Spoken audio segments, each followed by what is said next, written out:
Hello student, this is सबसे Pandey your agriculture mentor और आपका स्वागत है आपके अपने यूट्यूब चैनल पे जिसका नाम है एग्रीपो। तो आज के हम लोग इस वीडियो में जैसा कि यूपी कॉलेज के स्टूडेंट जो भी बीएससी एग्रीकल्चर कर रहे हैं उनका मिड टर्म का जो एग्ज़ाम है वो स्टार्ट हो चुका है। तो हम लोग इसमें क्या करेंगे, जैसे कि आप लोग का मेट्रोलॉजी का एग्ज़ाम था आज का, और लगभग मैंने मिड टर्म का जो सिलेबस था वो कंप्लीट करा दिया था। ठीक है। और मैंने बोला भी था आप लोग से मिड टर्म का पेपर शेयर करने के लिए, आपने नहीं कर पाया। और मुझे बहुत कोशिश करने के बाद भी मुझे मिड टर्म का पेपर नहीं मिल पाया, तो मैं उसके बारे में वीडियो नहीं बना पाया था। और रही बात पेपर, तो वैसे जो पेपर आया था वो इजी आया था, और नॉर्मली जो मैंने डिस्कस किया था उससे ही रिलेटेड क्वेश्चन आए थे। तो जिनके जो भी मेरे पास पेपर हैं मिड टर्म के, उनको मैं डिस्कस कर दे रहा हूँ। मैं आज जो पेपर डिस्कस करने वाला हूँ वो फंडामेंटल ऑफ हॉर्टिकल्चर, जिनका एग्ज़ाम आपका कल है, उसके बारे में ये वीडियो रहेगा, या आने वाला आने वाला जो आपका एग्ज़ाम है उसमें ये काम आएगा। ठीक है। तो इस वीडियो को लास्ट तक ज़रूर देखिएगा। इसमें हम पेपर के साथ साथ कुछ डीप में भी आपको बताएंगे, जिससे कि आपके कुछ यूनिट जो हैं वो भी सब यूनिट कवर हो जाएंगे। ठीक है। तो इस वीडियो के लास्ट तक ज़रूर बने रहिएगा। तो चलिए आज के इस लेक्चर को स्टार्ट करते हैं। इसमें देखिए डिपार्टमेंट ऑफ हॉर्टिकल्चर का ये वो है, introductory to agro forestry. Agro forestry का ये आप कह सकते हैं कि ये हॉर्टिकल्चर, जो फंडामेंटल ऑफ हॉर्टिकल्चर है उसका मैंने वीडियो बना चुका हूँ। ठीक है। तो ये एग्रो फॉरेस्ट्री का है। एग्रो फॉरेस्ट्री के हम लोग क्वेश्चन आंसर देख लेते हैं। तो देखिए आपका मिड टर्म जो होता है वो 30 मार्क्स का यहाँ होता है यूपी कॉलेज के अंदर। ठीक है। और नॉर्मली इंस्टीट्यूट का वैरी करता है, और हर जगह का पैटर्न यही होता है कि इंटरनल 50 नंबर के होते हैं, एक्सटर्नल 50 नंबर के होते हैं। इंटरनल 50 नंबर के जो होते हैं उसमें 30 नंबर का मिड टर्म होता है। ठीक है। जिसे हम लोग सेशनल भी बोलते हैं। और 20 नंबर का प्रैक्टिकल होता है। तो ये 50 नंबर कॉलेज की तरफ से मिलते हैं, और 50 नंबर का आपका एक्सटर्नल होता है, जो कि बाहर कॉपी चेक होने जाती है, पेपर बाहर से आता है, कोई इसका फिक्स गारंटी नहीं होता है। तो कोशिश किया करिए कि आपका इंटरनल 50 में से कम 40 प्लस स्कोर हो जाए। ठीक है। तभी आप बहुत अच्छा परफॉर्म कर पाएंगे। 40 तो उधर पा जाएंगे, और एक्सटर्नल में 35 पा जाएंगे, तो 85%, which is too much in a graduation exam. ठीक है। तो मेरा भी यही अप्रोच रहता था, और मेरे 7.77 OGPA है, आपको भी पता है इसके बारे में। ठीक है। तो देखिए यहाँ पहला जो क्वेश्चन है फिल द ब्लैंक्स है। नॉर्मली 10 फिल द ब्लैंक्स आते हैं। उसके बाद 20 नंबर का थ्योरी क्वेश्चन आते हैं, जिसमें से पाँच पाँच पाँच पाँच नंबर के 4 क्वेश्चन होते हैं।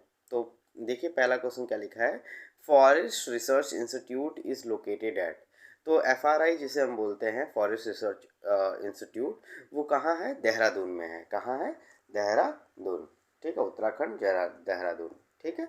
मैंने इसको सॉल्व करके यहाँ PDF लगा दिया है, तो इसका जो PDF है वो मैं वीडियो के डिस्क्रिप्शन बॉक्स में भी दे दूँगा, और आप हमारे टेलीग्राम अगर चैनल ज्वाइन करेंगे तो वहाँ भी आपको मिल जाएगा एग्रीपो पे। ठीक है।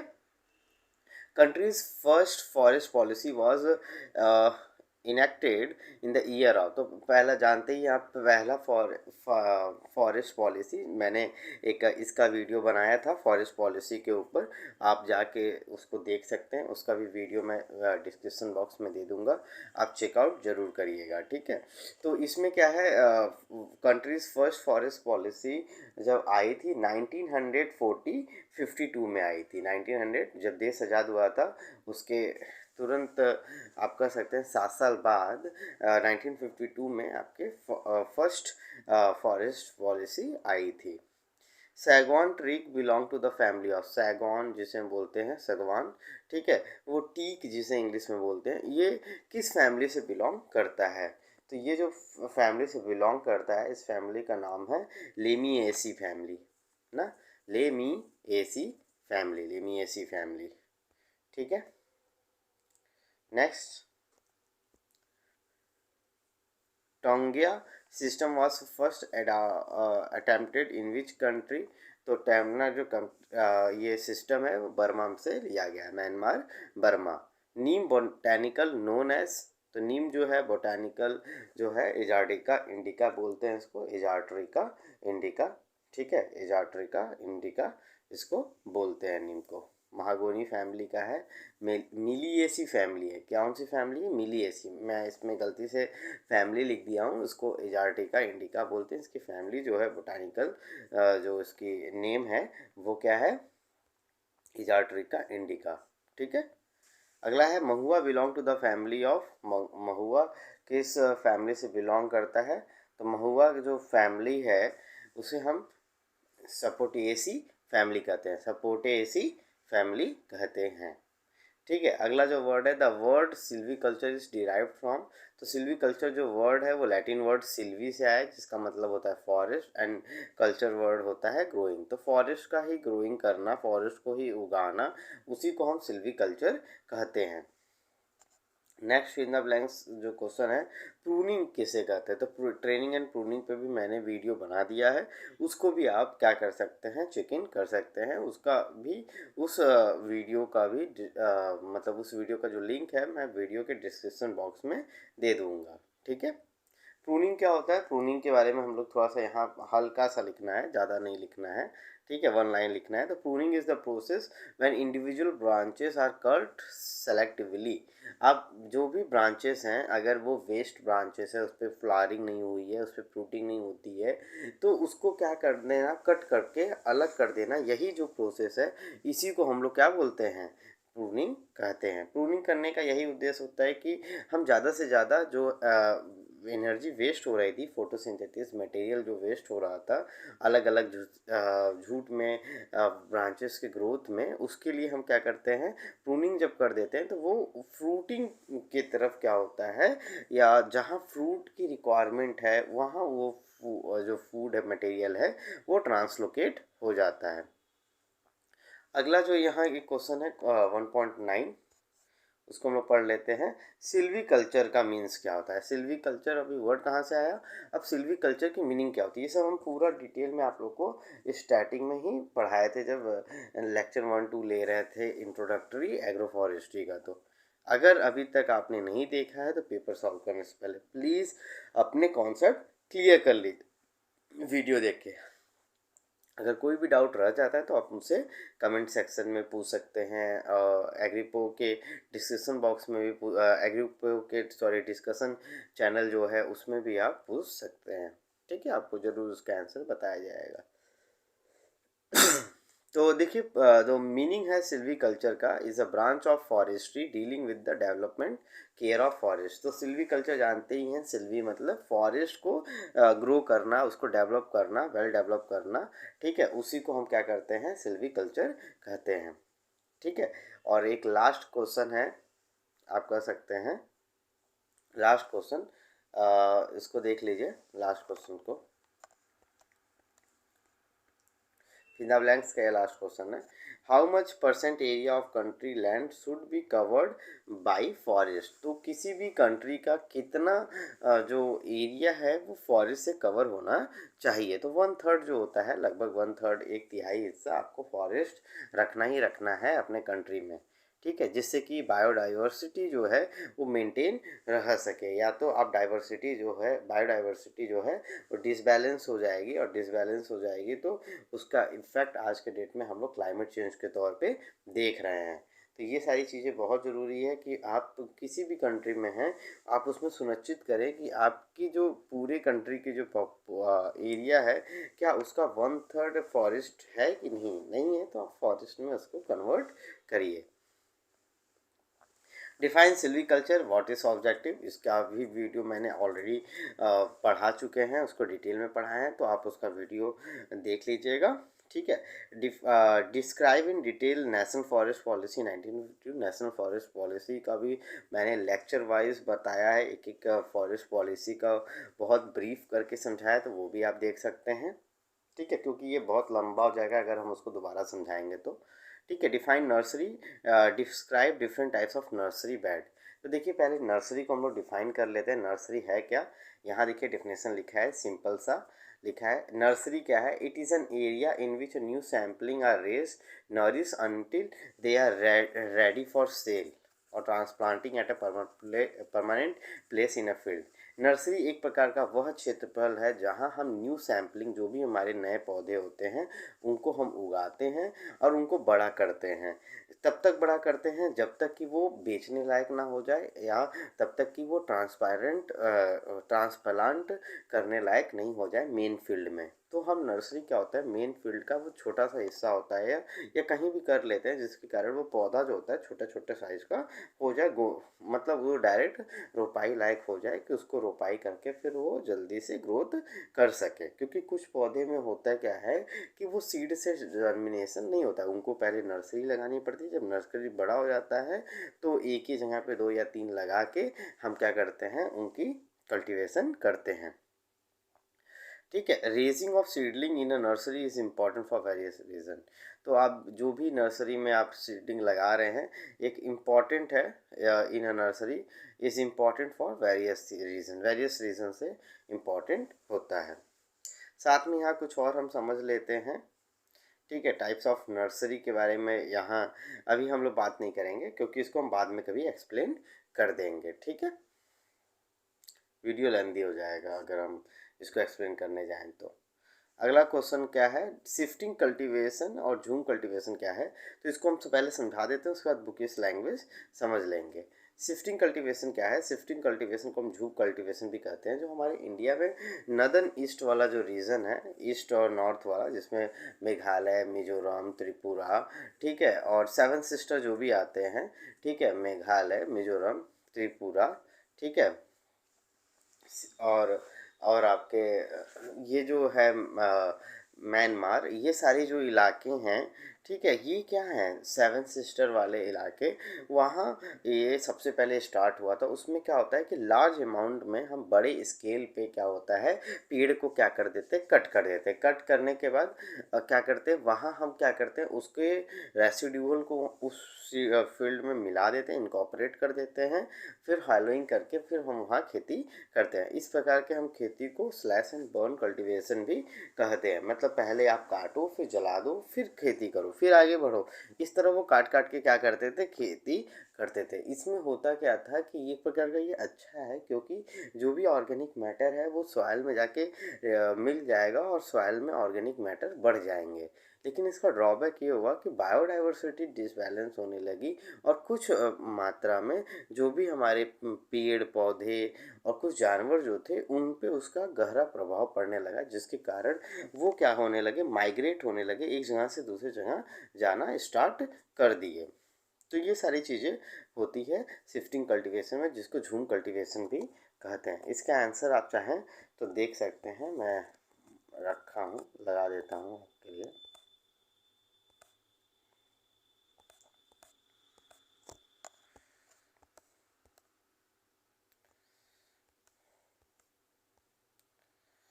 देखिए यहाँ लिखा है शिफ्टिंग कल्टीवेशन के बारे में।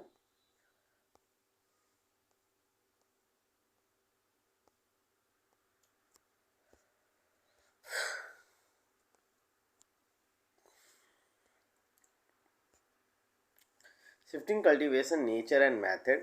In shifting cultivation, a forest area is burned and cleared for planting. जैसे कि मैंने बताया कि जला दिया जाता है, फिर वहाँ खेती होती है, प्लांटिंग करते हैं। These provide some manure, और वही एस जो है एज अ ऑर्गेनिक मैटर क्या करता है, सॉइल में एड ऑन करता है। The virgin soil offer abundant yield. जो वर्जिन सॉइल होती है, मतलब उसमें लार्ज अमाउंट ऑफ ह्यूमस और ऑर्गेनिक मैटर पाया जाता है, वो बहुत ज़्यादा यील्ड देता है। After several year of cultivation the fertility reduces and weed infestation या वीड इंक्रीजेज। जाहिर सी बात है, जब जब तक वो वर्जिन है, जब तक नई नहीं है, तब तक तो उससे यील्ड बहुत हम ले लेंगे उस पौधे से, उस फील्ड से। लेकिन जैसे जैसे सॉइल पुरानी होती जाएगी तो इरोजन होने लगेगा, सॉइल की जो डिग्रेडेटिविटी है वो बढ़ने लगेगी, मतलब सॉइल डिग्रेड होने लगेगा, सॉइल उतना ज़्यादा उपजाऊ नहीं रहेगा। ठीक है, और वीड का इन्फेस्टेशन भी बढ़ने लगता है। The area if is then left fallow and it is revert to secondary forest. फिर जैसे ही वो ख़राब हो जाता है, वहाँ उतना ज़्यादा प्रोडक्शन देखने को नहीं मिलता है, प्रोडक्शन हम नहीं ले पाते हैं। उस केस में हम क्या करते हैं, उस फील्ड को थोड़ी देर के लिए छोड़ देते हैं, 1-2 साल के लिए, फिर हम आगे जाके फिर same process slash and burn cultivation करते हैं। आगे क्या है, the length of the time that a plot is cultivated is usually shorter than the period of, ठीक है, over which the land is allowed to regenerate the by lying fallow. The length जो है time का वो क्या था कि उसमें क्या होता है, the length of time that a plot is cultivated is usually shorter than the period over which the land is allowed to regenerate the line flow।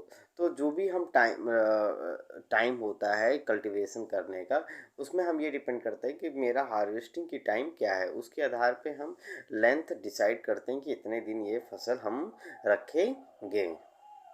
Cultivation then अब शिफ्ट और new plant of forested area, उसके बाद वही cultivation करके फिर new forest area में चले जाते हैं। इस तरह हम एरिया अपनी बढ़ाते रहते हैं, जिससे हम स्लैश एंड बर्न कल्टीवेशन के तौर पे जानते हैं।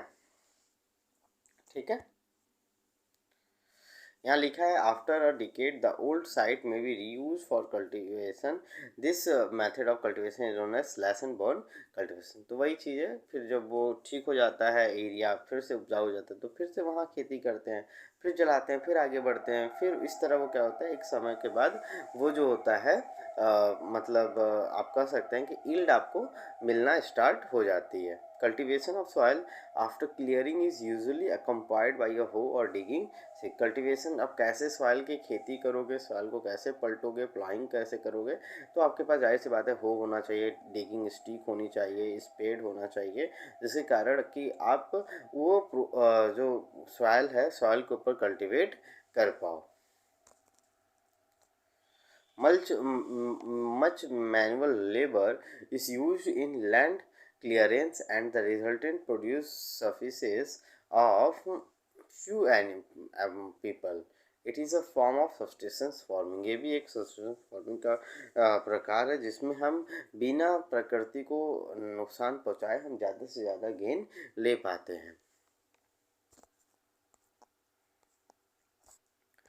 ठीक है, ये बात समझ में आ गया। देखिए स्लैश एंड बर्न कल्टीवेशन जो है वो पार्टिकुलरली अगर वर्ल्ड की बात किया जाए तो सबसे पहले मैक्सिको, फिर सेंट्रल अफ्रीका और साउथ अफ्रीका और सेंट्रल अमेरिका में इनका प्रचलन बहुत ज़्यादा है। साउथ ईस्ट एशिया में शिफ्टिंग कल्टीवेशन के बाद in the tropic by many different peoples, shifting cultivation practice in the tropics of many different people. तो शिफ्टिंग कल्टीवेशन में क्या हुआ कि इन्होंने अलग अलग जो स्टेट है, अलग अलग कंट्री के बारे में भी क्या किया,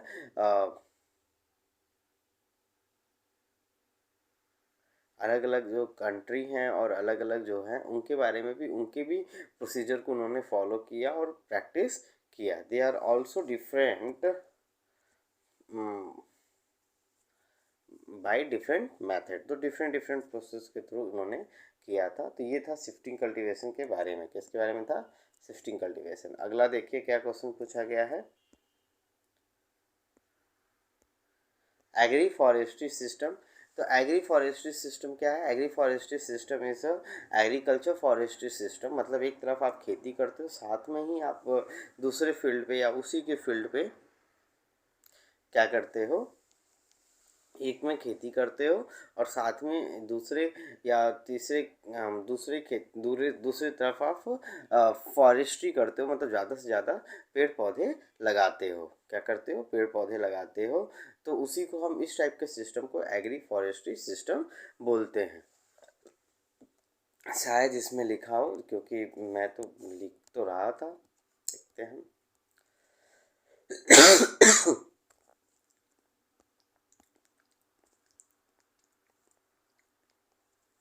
नहीं, टेंगवा सिस्टम वही बर्मा से स्टार्ट हुआ था। It is also kind of a shifting cultivation and in Burma this shifting cultivation is known as locally by taungya system. आप ऐसे लिख सकते हैं। विंड ब्रेक क्या है? विंड ब्रेक एक प्रकार का मैकेनिज्म है जो फील्ड में हवाएं चलती हैं, जिसके कारण पौधे लॉजिंग हो जाता है, पौधे गिर जाते हैं और उनकी यील्ड अच्छी नहीं आ पाती है, उसमें प्रॉब्लम होने लगता है, उनकी क्वालिटी डैमेज होती है। इसलिए हम क्या करते हैं? विंड ब्रेक लगा देते हैं। विंड ब्रेक क्या होता है? एक प्रकार के पौधे होते हैं जो मेन फील्ड को हमको प्रोटेक्ट करते हैं गिरने से, और उनमें वीड इन्फेस्टेशन और इंसेक्ट इन्फेस्टेशन को रोकने में मदद करते हैं। तो विंड ब्रेक क्या है? एक प्रकार का ये विंड को रोकने के लिए कोई भी आप पेड़ पौधे श्रब्स प्लांट यूज़ करते हैं। पोलार्डिंग क्या है? पोलार्डिंग की तरफ जान लेते हैं। पोलार्डिंग क्या, देखिए यहाँ फिगर मैंने लगाया था पोलार्डिंग का, उसको मैं आपको दिखा देता हूँ। ठीक है,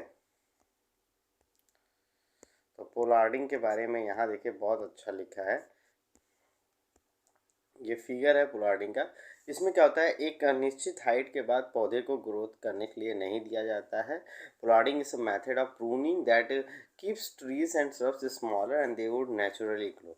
तो उसमें क्या करते हैं कि ट्रीज और श्रब्स को छोटा ही रखा दिया जाता है, प्रून करके बार काट दिया जाता है, जिसके कारण वो नेचुरली ग्रो हों। ठीक है, it is normally started once a year और shrub reaches a certain height. ये नॉर्मली साल में एक बार किया जाता है, जिसमें जो श्रब्स होते हैं एक पर्टिकुलर हाइट पे अटेन कर चुके रहते हैं, क्योंकि श्रब्स की हाइट बहुत तेज बढ़ती है।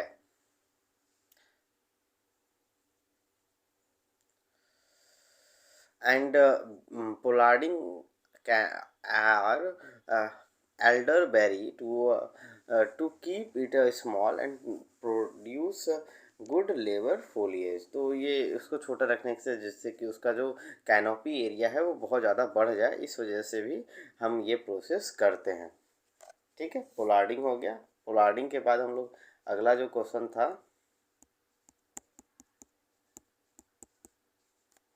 को दिखा देते हैं।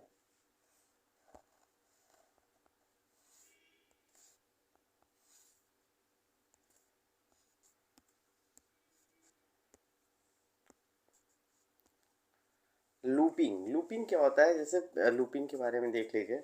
लूपिंग के बारे में मैं बता रहा था। देखिए लूपिंग का डेफिनेशन क्या है, रिमूवल ऑफ अनवांटेड ब्रांचेस। जो भी आप मेन ब्रांच को, ट्रंक को छोड़ के जो भी आपको सब्सिडरी ब्रांचेस दिख रहा है, उसको अलग करने की ही प्रक्रिया जो थी वो लूपिंग कहलाती है। लूपिंग में जैसे नॉर्मली यहाँ देखिए क्या है, इसके फॉर्डर का अगर चारे वाली फसल के लिए, तो उसके मेन ऊपर वाले हिस्से को ही हम क्या करते हैं, जो टॉप रीजन होता है उसी को हम क्या करते हैं, अलग कर देते हैं। ठीक है, तो उसे हम लूसन का एग्ज़ाम्पल इसमें दिया गया मेन फील्ड का। अगर और कोई एग्ज़ाम्पल देखने की बात करें हम लोग, और कोई एग्ज़ाम्पल लूपिंग का, तो यही बेस्ट एग्ज़ाम्पल था जो हम लगाए थे। ठीक है, अगला है वेट नर्सरी। तो वेट नर्सरी के लिए फ्रंट पेज पे आपको बताया गया है, it is a nursery that is maintained by irrigation और other artificial watering during dry period. एक प्रकार का ये वेट नर्सरी जो होता है, नर्सरी होता है जिसमें इरिगेशन की सुविधा चपुआ होनी चाहिए, मतलब बहुत ज़्यादा होना चाहिए, और artificial weathering duration dry period के दौरान आर्टिफिशियली तौर पे हम जो भी वाटर रिलेटेड हमारे कुछ फेनामिना होता है, जैसे कपड़ा छुड़ाना, कपड़ा सॉरी धोना और बर्तन धोना, तो ये सारी चीज़ें हम उसमें क्या होता है करते हैं। It is necessary that is maintain dry period के दौरान, मतलब अगर सूखा है, क्या है, सूखा पड़ गया है, उसके दौरान भी हम आर्टिफिशियल तौर पे पौधे, मतलब फील्ड में पानी ला रहे हैं किसी भी मीडियम के थ्रू, चाहे वो ट्यूबवेल और जनरेटर चलाकर भी हम ला रहे हैं, तो उसी को हम वेट नर्सरी कहते हैं। तो ये ज़्यादातर वहाँ इस्तेमाल किया जाता है जहाँ पौधे मतलब फील्ड जो है थोड़ी सी ड्राई है, सेमी ड्राइड है, तो उस रीजन में भी हम वेट नर्सरी बनाते हैं। तो आज के बस इस वीडियो में इतना ही। हम लोग आगे के वीडियोस में नेक्स्ट पेपर को सॉल्व करेंगे। तब तक के लिए आप अपना ख्याल रखिएगा। Bye bye students.